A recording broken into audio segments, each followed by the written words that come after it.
I'll never shake that moment the day I sprinted home, clutching my acceptance letter from an amazing university. My heart racing with excitement, ready to celebrate, only to hear my stepmom cheer wildly. "You did it," as she hugged my sister tight, her eyes sparkling with pride. "My letter." She barely glanced at it, tossed a quick, "That's nice my way," like I was an afterthought. She shelled out thousands of dollars for my sister's tuition books, even a shiny new laptop, while I got nothing left to scrape by on my own. Years of being pushed aside drove me forward, and at graduation, I stepped onto that stage, unveiled my game-changing project, and watched my stepmom's face go pale, jaw dropped, eyes wide, stunned by what I'd pulled off without her help. Before I dive into how my stepmom's favoritism shaped my life, let me know where you're watching from. Drop it below, hit subscribe, and tell me, what would you do if your family bet on someone else? My name is Jennifer Bailey, and I'm 25 years old now, looking back on a childhood where I learned fast how my family picked favorites. We lived in a sleek, modern house in Asheville, North Carolina, a place that looked like it belonged in a magazine, but hid a different truth inside. My dad, Robert Bailey, a construction engineer, spent his days racing between job sites or poring over blueprints at the kitchen table, too exhausted to notice the uneven way our family worked. My stepmom, Susan Wheeler, an accountant who saw life like a balance sheet, ruled our home with precision, and I wasn't her prized investment. My sister, Amanda Perry, 2 years older, had this effortless sparkle that pulled everyone in, especially Susan, who hung on her every word, her every smile, while I slipped into the shadows unnoticed. The first time it sank in was my 8th birthday. I woke up buzzing with hope, picturing a day where I'd feel like I mattered, maybe a chocolate cake with my name on it, or a gift I'd been hinting at for weeks. Susan slapped together a party that felt like an afterthought, a plain store-bought cake with waxy frosting, a handful of school friends, and some limp balloons she'd grabbed that morning. I forced a smile, tried to soak in the moment, but 2 months later, Amanda's birthday rolled around, and Susan turned our backyard into a full-blown festival. A live band blasted pop hits, colorful streamers, and twinkling lights draped over every tree, and a magician pulled rabbits from hats for a swarm of her classmates. I stood off to the side, watching Susan clap and cheer as Amanda basked in the spotlight. I tugged at Susan's sleeve, my voice small, and asked why my day wasn't like that. She ruffled my hair with a dismissive smile. "Amanda needs a boost to stand out, Jennifer. You're fine with something smaller, right?" That answer hit like a slap, but I nodded, swallowing the ache, too young to know how to push back. Christmases were no different, always tilted in Amanda's favor. Her gifts piled high under the tree, dolls with perfect curls, trendy outfits, a shiny red bike one year that she rode around the driveway like a queen. I'd unwrap my share, a notebook, a plain sweater, or a puzzle so cheap it screamed last minute. Susan would beam as Amanda squealed with delight, my dad nodding along, too worn out to see the gap. I'd sit quietly, clutching my notebook, feeling like an extra in their show. That's when I started sketching houses, pouring my heart into drawings of homes with big porches and warm rooms where everyone felt wanted. I'd lose myself for hours at the kitchen table, pencil flying across paper, building worlds where I wasn't overlooked. One afternoon, I worked up the courage to show Susan a sketch I was proud of, a cozy house with a garden. I held my breath, hoping for a flicker of interest. She glanced at it, shrugged, and said, "That's cute, but you should focus on something practical.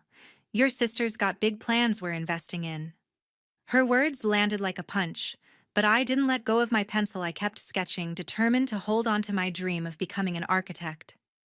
The favoritism wasn't just about parties or gifts, it seeped into everything. When I was 10, we took a family trip to Lake Tahoe, a rare vacation where I thought maybe I'd get a chance to shine. Susan signed Amanda up for a fancy photography workshop, gushing about her creative potential, while I was left to wander the lakeshore alone, sketching cabins in my notebook. Dad tagged along with Susan's plan, snapping photos of Amanda posing with her new camera. I tried to join in, showed them a drawing of a lakeside cabin I'd made, but Susan brushed it off. "Jennifer, don't distract us. Your sister's learning something important." I walked away, the weight of their dismissal settling deeper. School became my refuge, where I could prove myself without competing for attention. I threw myself into math and art subjects that fed my love for designing structures. By middle school, I was bringing home straight A's, each report card a quiet badge of pride. I'd lay them on the kitchen counter, hoping Susan might notice, maybe say something to make me feel seen. She'd barely glance at them, tucking them into a drawer without comment, while Amanda's B in a speech class sparked a celebration. Susan booked a fancy dinner downtown, toasting Amanda's hard work, my dad raising his glass with a tired smile. I sat there picking at my food, my perfect grades forgotten. Amanda wasn't cruel. She'd sometimes flash me a grin or say, "Good job," in passing, but she didn't see how Susan's focus on her left me invisible. As I got older, the slights piled up, each one a brick in the wall between me and my family. When I was 12, I built a model of a house for a school project, a tiny wooden structure with real windows I'd carved by hand. My art teacher raved about it, saying I had a gift for design. I brought it home, heart pounding, thinking maybe this would change things. I set it on the dining table, waiting for Susan to walk by. She looked at it, raised an eyebrow, and said, "That's a lot of effort for a school thing. Your sister's working on her debate team, which will really open doors." My dad, passing through, mumbled, "Looks nice, kid," before heading to his office. I carried the model back to my room, feeling smaller than ever, but that night, I sat at my desk sketching a new house, promising myself I'd build a future they couldn't ignore. The constant dismissal wasn't Amanda's fault, she was just a kid, too soaking up the love Susan poured her way. But it shaped how I saw myself, like I had to work twice as hard to be half as noticed. Susan's voice echoed in my head. "Amanda's got big plans," as if my dreams of designing homes were too small, too impractical. My dad's silence didn't help. He loved me, I knew that, but he was too caught up in his work, or too reluctant to challenge Susan to step in. I'd lie awake some nights wondering why I wasn't enough, why my sketches, my grades, my quiet efforts never measured up. But those questions didn't break me, they lit a fire. I kept sketching, kept pushing, determined to prove I was worth something, even if Susan couldn't see it. That determination would carry me further than I ever imagined, but it started with a kid who felt like a ghost, pouring her heart into drawings, waiting for someone to believe in her. That fire in me, born from years of being overlooked, found a spark when I started spending weekends at my Aunt Nancy's house. She wasn't like Susan. She saw something in my sketches, in the way I dreamed up houses, and made me believe I could build them one day. Nancy Turner, my dad's older sister, was a retired interior designer who lived in a cozy bungalow just outside Asheville, filled with art books and fabric swatches. Her place felt like a sanctuary, unlike our house, where Susan's sharp voice and Amanda's spotlight drowned me out. Every Saturday, I'd hop on my bike, pedal over, and lose myself in her world. Nancy would pull out old drafting paper, hand me a pencil, and say, "Jennifer, show me what's in that head of yours." I'd sketch houses, big ones with wraparound porches, small ones with clever nooks, and she'd lean in, her glasses slipping, pointing out what worked and what could grow. One weekend when I was 10, I showed her a drawing of a treehouse I'd been tinkering with, complete with a rope ladder and skylight. I braced for a shrug, expecting the Susan treatment, but Nancy's eyes lit up. "This is clever, really clever," she said, tapping the paper. "You've got a gift for making spaces feel alive." That was the first time anyone called my work a gift. She dug out an old copy of design software from her office, some clunky program she'd used in the 90s, and loaded it onto her ancient desktop. "Play with this," she told me. "It's how real architects start." I spent hours clicking through it, building digital houses, my confidence growing with every line I drew. Nancy didn't just teach me tools, she gave me belief. "You can change the world with these ideas, Jennifer," she'd say. her voice firm. Don't let anyone tell you otherwise. Those words became my anchor, something to hold on to when Susan's dismissals cut deep. Back at home, the contrast was stark. Susan kept her focus on Amanda, cheering her on at every school event, framing her certificates like trophies. When Amanda won a middle school debate contest, Susan threw a dinner party inviting neighbors to brag about her star. I'd sit quietly, my own achievements, a perfect math test, a glowing art project review tucked away in my backpack. My dad, always swamped with work, would nod at Amanda's wins and miss mine entirely. I started confiding in Emily Carson, a friend I met in fifth grade art class. Emily was different, loud, funny, and fiercely loyal. We'd sit under the oak tree at recess and I'd spill everything: Susan's favoritism, Amanda's endless praise, my sketches no one at home cared about. Emily would listen, her eyes wide, then grab my arm. Jennifer, your drawings are amazing. You're going to build houses that make people happy one day. Her words, raw and honest, kept me going, made me feel seen when my family barely looked my way. Emily wasn't just talk, she pushed me to act. When we were 12, our school announced a contest to design a new playground. I hesitated, Susan's voice in my head calling my dreams impractical, but Emily wouldn't let me back out. You're doing this, she said, dragging me to the library to sketch.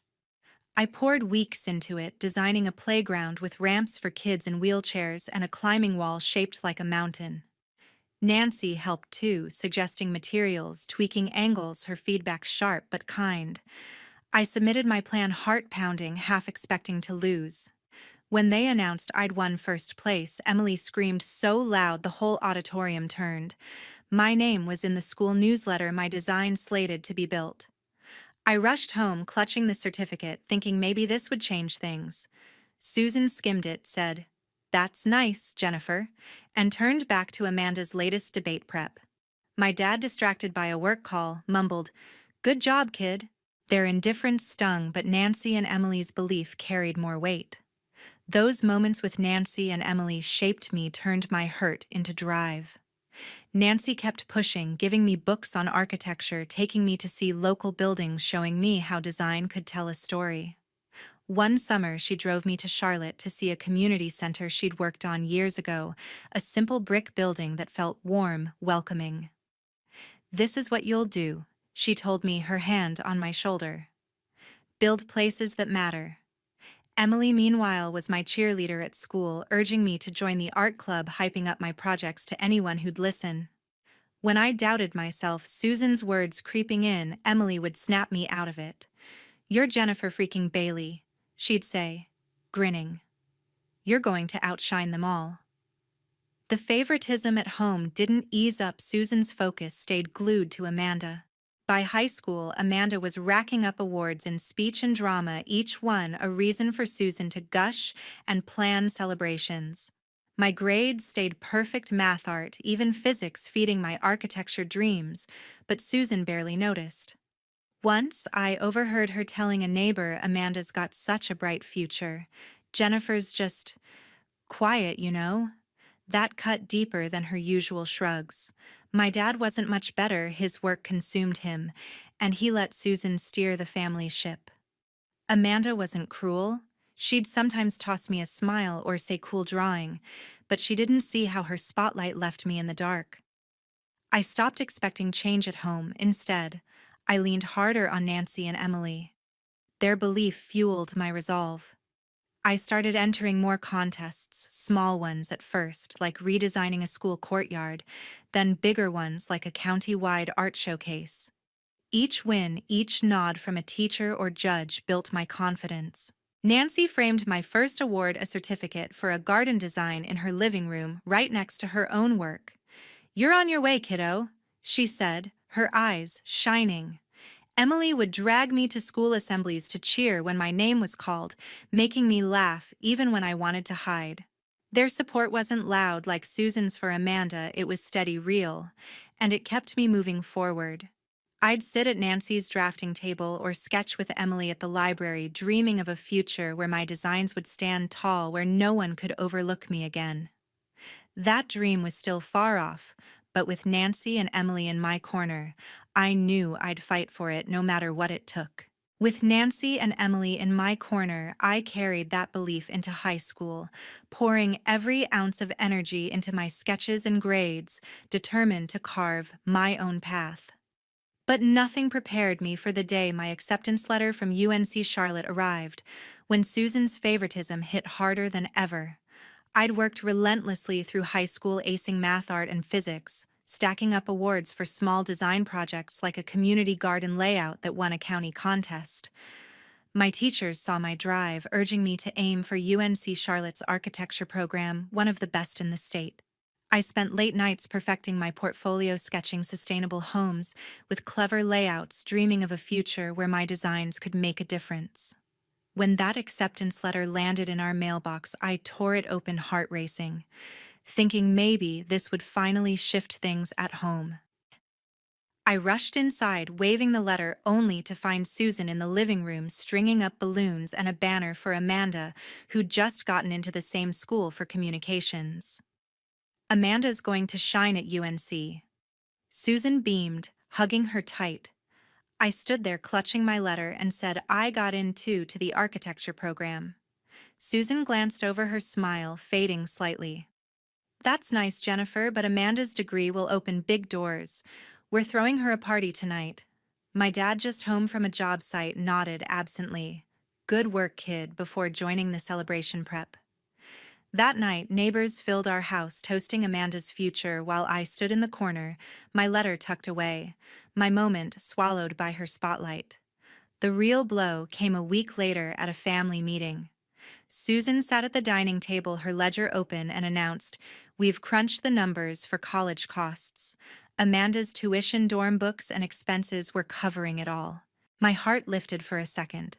Maybe they'd planned for me too. Then she turned to me. "Jennifer, you're resourceful. You can apply for scholarships or loans. Your grades should help." I froze, my voice barely steady. "You're paying for Amanda's school, but not mine." Susan sighed like I was being difficult. "Amanda's career needs this investment. Communications is competitive. You'll figure it out, right?" My dad shifted uncomfortably, but said nothing. His silence louder than any words. Amanda looked down, avoiding my eyes. I stood up, my hands shaking. "Thanks for making it clear where I stand." I walked out, the weight of their choice sinking in.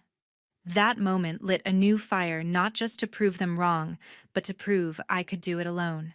I threw myself into planning, scouring scholarship applications, crunching budgets, and landing a job at a local bakery. By summer's end, I'd secured a partial scholarship to UNC Charlotte, covering half my tuition. The rest would come from loans and my bakery gig, working 20 hours a week, frosting cakes and mopping floors after late shifts. I moved into the cheapest dorm, picked the smallest meal plan, and budgeted every dollar to stretch. My roommate, Emily Carson, who'd followed me to UNC, saw me juggling it all, classes, work, sketches, and asked, one night, "Why don't your parents help at all?" I forced a grin. "They believe in tough lessons." She rolled her eyes. "That's not fair." "Jennifer, you're killing yourself." Emily's blunt support kept me grounded. She'd drag me to the library to study or sneak me leftovers when I skipped meals to save cash. Classes were intense. Architecture wasn't just drawing, it was engineering, math, and endless critiques. I loved it though. Every project felt like a chance to build something real. In my sophomore year, I stumbled into an idea that became my obsession: designing sustainable, affordable homes for low-income families. I sketched houses with solar panels, rainwater systems, and layouts that maximized space without breaking budgets. It wasn't just a project, it was personal, a way to create homes where everyone felt valued, not overlooked. I'd stay up past midnight in the studio, refining plans, fueled by coffee and the memory of Susan's dismissals. My professors noticed one. Dr. Michael Holt pulled me aside after class. "Your designs have heart, Jennifer, but they need polish. Keep pushing." His words stuck, and I did, pouring every spare moment into that project. The grind took a toll. I'd race from the bakery, flour still on my apron, to class, then to the studio, barely sleeping. My loans piled up, and my scholarship didn't cover extras like software licenses or materials. Some nights I'd stare at my budget wondering if I'd run dry before graduation. Susan's voice echoed, "You'll figure it out." But figuring it out meant skipping meals, reusing notebooks, and dodging campus events to save a few bucks. Emily saw me unraveling once after a 12-hour shift. I crashed on our dorm couch, too tired to move. "You can't keep this up," she said, shoving a sandwich at me. "You're stronger than this, but you don't have to do it alone." She'd sit with me in the studio sometimes, quizzing me on structural math, or just keeping me company, her presence a lifeline when I felt like sinking. Home didn't offer relief. During breaks, I'd visit Asheville, hoping for a shift. Maybe Susan would see my effort, or Dad would step up. Instead, Susan gushed over Amanda's college life, her internships, her sorority, all funded by them. My updates, top grades, a design contest win got a nod or a, "That's great," Jennifer before the conversation swung back to Amanda. Once I mentioned my sustainable housing project thinking it might spark interest. Susan cut me off. "Sounds ambitious, but Amanda's got a big presentation coming up. We're helping her prep." My dad, glued to his phone, didn't look up. I stopped sharing after that. Their indifference wasn't worth the sting. Aunt Nancy, though, kept me tethered. She'd call every few weeks asking about my designs, sending me articles on green architecture. "You're building something important," she'd say, her voice warm. Once she mailed me a used drafting tablet, an old model but a treasure for me.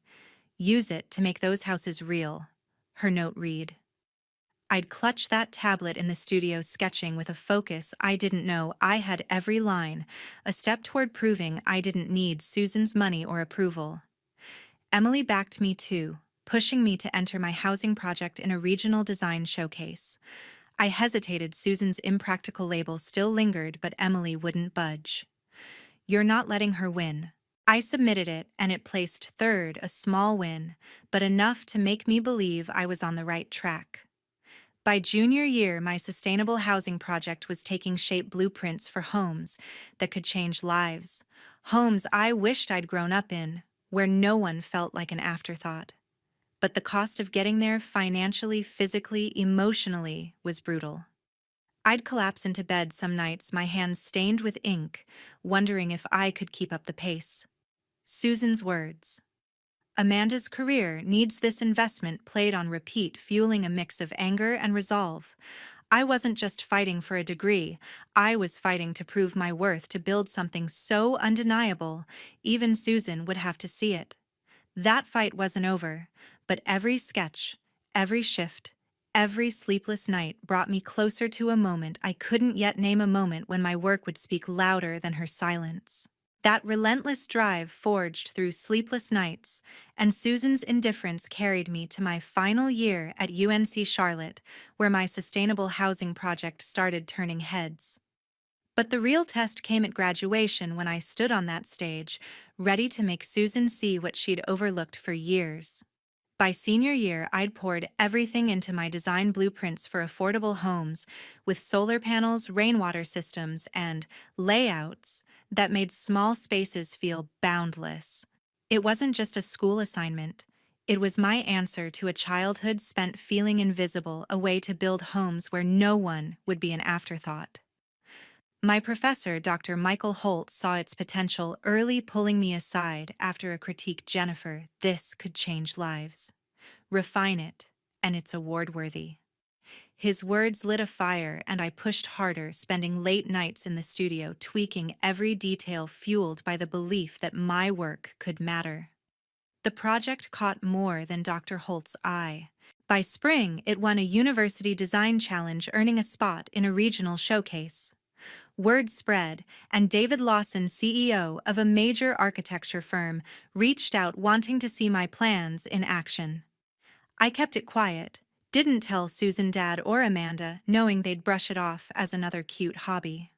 Instead, I worked with UNC's commencement team, arranging for my project to be highlighted at graduation. They were thrilled. An undergraduate with a game-changing design was a story they wanted to tell. "We'll announce it during the ceremony," the dean promised. You'll have a moment to speak." I nodded, my heart pounding, not just for the recognition, but for the chance to stand in front of Susan and show her what I'd built without her help. Graduation morning dawned bright, the UNC campus buzzing with families and graduates in black gowns. I woke early, nerves twisting in my stomach, not from stage fright, but from what was coming. Susan, Dad, and Amanda were in town mostly to celebrate Amanda's communications degree. Susan had texted, "We'll try to make your ceremony, but Amanda's event is right after." That try stung, echoing years of being second place. I dressed carefully, a tailored gray dress under my gown, projecting the confidence I'd fought to earn. Emily, my rock, helped pin my honor cords, joking, "You're about to drop a bomb on them, Jennifer." I managed a smile. That's the plan. Deep down, I wasn't sure how I'd feel when Susan saw me. Would I be cold, triumphant, or something else? I decided to let the moment decide. At the ceremony, I sat among the architecture graduates, scanning the crowd for my family. Susan and Dad were there, dressed up, Susan in a floral dress, Dad in a suit with a UNC tie, chatting with Amanda, who looked radiant in her gown. They hadn't spotted me yet, their eyes fixed on the program, probably skimming for Amanda's name. My pulse raced as the opening speeches dragged on, each minute building the tension. Finally, the dean took the podium for special recognitions. "Today, we honor a student whose work exemplifies innovation and impact," she began. "Would Jennifer Bailey please join me on stage?" I stood legs steady despite the adrenaline and walked to the podium, every step deliberate, every glance forward. From the stage, I saw Susan's head snap up, her face shifting from boredom to confusion. The dean's voice rang out, "Jennifer Bailey, graduating with highest honors in architecture, has designed a revolutionary set of sustainable homes for low-income families, capable of transforming communities with affordable, eco-friendly living." A murmur rippled through the crowd. Susan leaned forward, her eyes narrowing. In recognition of this achievement, the dean continued, "Jennifer is the recipient of the Design Innovation Award, one of the highest honors for undergraduate work in our field.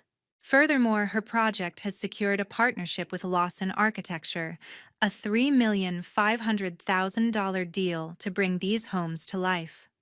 The applause swelled louder, sharper, some rising to their feet. Susan's mouth fell open, her face paling, jaw slack, eyes wide, frozen in shock. Dad's hands paused mid-clap, his expression stunned. Amanda beside them broke into a grin, clapping fiercely. The dean turned to me. "Jennifer, would you like to say a few words?" I stepped to the microphone, my speech memorized but alive with the moment. I looked out at the crowd, locking eyes with Susan, her pale face a silent confession. 4 years ago, I began, my voice clear. I came to UNC Charlotte with nothing but determination. No financial support from my family, just loans, late-night shifts at a bakery, and a belief that my work could matter.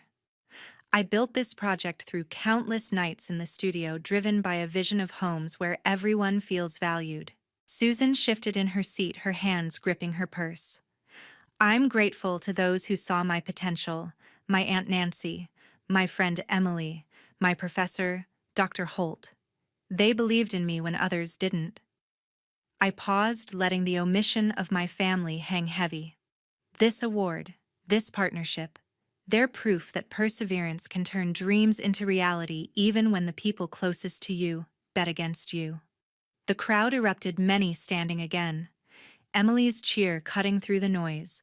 Susan sat motionless, her face drained of color, Dad staring at the floor, Amanda still smiling, her eyes glistening.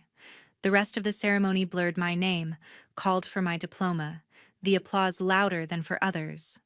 After it ended, I waded through well-wishers, classmates, professors, even Dr. Holt, who hugged me. "You did it, Jennifer." Emily found me next, nearly tackling me. "You killed it up there." Before I could reply, I felt a tap on my shoulder. Susan stood there, her makeup smudged, Dad and Amanda behind her. Susan's voice wavered. "Jennifer, we had no idea. This is incredible. Congratulations." Dad cleared his throat. I'm proud of you, kid. Amanda stepped forward, her voice soft. I always knew you were amazing, Jen. I'm sorry I didn't say it sooner. Their words hit me, but not like I'd imagined. Years ago, I'd craved their approval, their regret. But now it felt hollow. I looked at Susan, my voice calm but firm. Would it have mattered if I told you? You made it clear my dreams weren't worth your time. Amanda's were. Susan flinched, her eyes darting away. We thought you were fine on your own, so capable. I cut her off. Capable doesn't mean I didn't need support. Imagine what I could have done without scraping by, without carrying the weight of your indifference. Dad stepped closer, his face pained. We messed up, Jennifer. Amanda nodded. I should have spoken up. You deserved better. I took a breath, steadying myself. I didn't need your money to get here, and I don't need your pride now. But if you want to know me, not just this moment but who I am, we start by being honest about the past. Susan's eyes welled up, but she nodded. Dad muttered, We'll make time. Amanda reached for my hand. Let's talk soon. Okay? I didn't promise anything. Years of hurt wouldn't vanish in one conversation. Emily, watching nearby, gave me a nod. You good? I nodded back. Yeah, I am. Dr. Holt called me over for a photo with the dean, and I walked away, leaving Susan's pale face behind, stepping into a future where my work, not their approval, defined me. That stage, that moment, it wasn't just a victory. It was the start of something bigger, something I'd built on my own terms. That moment on the stage wasn't the end, it was the beginning of a life I'd built without Susan's approval, a life where my worth didn't hinge on her seeing me. The day after graduation, I met Susan, Dad, and Amanda at a quiet cafe near UNC Charlotte's campus. The air was thick with tension. Susan's eyes still red from the ceremony, Dad fiddling with his coffee cup, Amanda picking at her napkin. Susan started first, her voice shaky. Jennifer, we were wrong. Your achievement. It's incredible. We want to make things right. Dad nodded. I should have stepped up sooner. I'm sorry, kid. Amanda looked at me, her eyes soft. I never meant to take your light, Jen. You're amazing. Their words stirred something. Part of me had waited years for this, but they landed differently now. I didn't need their apologies to feel whole. I leaned back, keeping my voice steady. I'm glad you're saying this, but it's not enough. You chose Amanda over me every birthday, every Christmas, her tuition over mine. I don't need your regret now. I need you to know who I am, not just what I've done. Susan's face crumpled, but she nodded. We'll try, Jennifer. We want to be part of your life. Dad added. We can stay longer. Talk more. Amanda reached for my hand. Let's start over, okay? I pulled back gently. I'm not ready for that. If we're going to rebuild, it's on my terms, honest, no pretending the past didn't happen. They exchanged glances, quiet, and I left it there. A door cracked open, but not wide. Walking away from that cafe, I felt lighter, not because we'd fixed things, but because I'd set my boundaries. I didn't owe them forgiveness, not yet. Instead, I focused on what came next. A week later, I signed with Lawson Architecture as a junior designer, stepping into a sleek Charlotte office where my sustainable housing project was already sparking meetings. David Lawson, the CEO, shook my hand. Your designs are going to reshape communities, Jennifer. Let's get to work. We pushed the project forward, refining blueprints, testing materials, aiming to build the first homes within 18 months. Every meeting, every draft felt like a victory, not just for me, but for the families who'd live in those houses, places where no one would feel overlooked. My first paycheck felt surreal, real money after years of scraping by. I paid off a chunk of my student loans, a weightlifting with every digit cleared. Then I bought a small condo in Charlotte, nothing fancy but mine, with a drafting table by the window where I sketched late into the night. But the biggest move came 6 months later, when I used part of my signing bonus to start the Nancy Turner Scholarship at UNC Charlotte. Named for my aunt, who'd seen my spark when I was just a kid, It supported architecture students with financial need, kids like me who dreamed big but had no safety net. When I told Nancy, her voice cracked over the phone, "I'm so proud, Jennifer. You're giving others what I gave you." Susan and Dad asked to contribute to the fund. Dad's voice hesitant, "Would you let us help?" I paused, then said, "Maybe one day, but this is mine to build." It was a small step, but it felt right, my way of honoring Nancy, not their guilt. Work consumed me, but in the best way. The housing project grew. Our first prototype broke ground in a low-income Charlotte neighborhood, a small house with solar panels gleaming under the sun. Dr. Michael Holt, now a mentor, visited the site.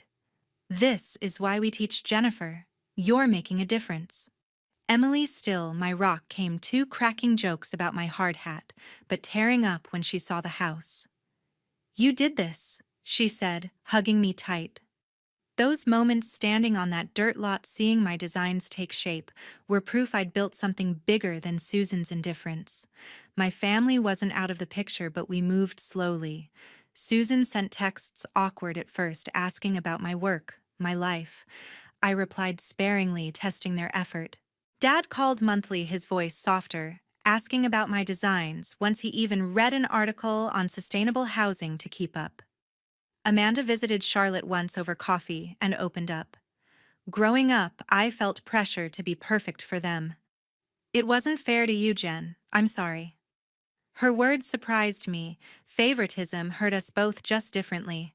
We didn't hug it out, but we agreed to talk again. I wasn't ready to trust them fully. Years of neglect don't vanish, but I left the door ajar, curious where it might lead. The biggest shift wasn't with them, it was in me. I started speaking at schools, sharing my story with kids who felt overlooked. At one high school, a girl approached me, her voice quiet. "My parents say, architecture's a waste for girls. They want me to do business." I saw myself in her, those years of Susan's shrugs, and knelt down. "Their doubts don't define you," I said. "Keep drawing, use their words as fuel." Her nod, small but fierce, stayed with me. That's when I knew my worth wasn't tied to Susan's approval or anyone's. It came from the homes I'd build, the kids I'd inspire, the life I'd carved on my own terms. 2 years after graduation, the first family moved into one of my houses, a single mom and her 2 kids, their smiles wide as they stepped inside. I stood outside, watching, my chest tight with something deeper than pride. This was why I'd fought. Why every late shift, every loan, every ignored sketch was worth it. If you're watching this and feeling unseen by your family, your friends, anyone, know this: their blindness doesn't measure your value. Find your spark, hold it tight, and build something they can't ignore. What's your story? Drop it in the comments. Have you ever been underestimated? How do you push through? Hit subscribe, share this with someone who needs it, and let's keep this conversation going. Thanks for hearing me out now. Go make your dreams louder than their doubts.